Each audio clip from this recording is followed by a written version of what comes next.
ভারতের লোকসভায় বুধবার রাতে পাশ হয়েছে বহু বিতর্কিত ওয়াকফ বিল।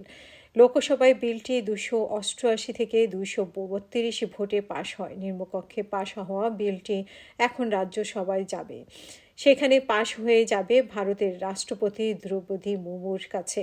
তিনি সই করলে সেটি আইনে পরিণত হবে।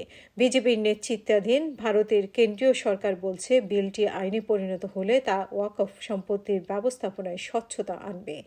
কিন্তু বিরোধী দল এবং প্রায় মুসলিম সংগঠনই বলছে, এই বিলটি আনাই হয়েছে ভারতের সর্ববৃহৎ সংখ্যালঘু সম্প্রদায়ের সাংবিধানিক অধিকার খর্ব করতে।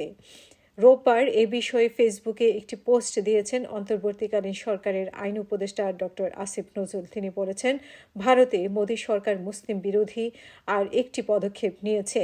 নতুন আইন পাশ করে তারা মুসলমানদের ওয়াকফ সম্পত্তি পরিচালনা বোর্ডের অমুসলিমদেরও রাখার এবং এইসব সম্পত্তিতে সরকারের সরাসরি খবরদারিত্বের বিধান করেছে। এই আইন ব্যবহার করে পুরনো মসজিদ সহ মুসলমানদের বহু ঐতিহাসিক সম্পত্তি বাজেয়াপ্ত করা হবে বলে আশঙ্কা করা হচ্ছে। তিনি আরও লেখেন, উল্লেখ্য, ভারতের হিন্দু মন্দিরের পরিচালনায় কমিটিতে অন্য ধর্মাবলম্বীরা স্থান পান না। এই প্রশ্ন সেখানেই উঠেছে ওয়াকফ বোর্ডে, তাহলে অমুসলিমদের রাখা হবে কেন? আইন উপদেষ্টা বলেন, এই আইন ভারতের মুসলমান ও অন্যান্য সংখ্যালঘু ধর্মের মানুষের বিরুদ্ধে ভারতের হিন্দুত্ববাদী গোষ্ঠীর ক্রমাগত বৈষম্য নিপীড়নের আরেকটি অধ্যায় রচনা করবে।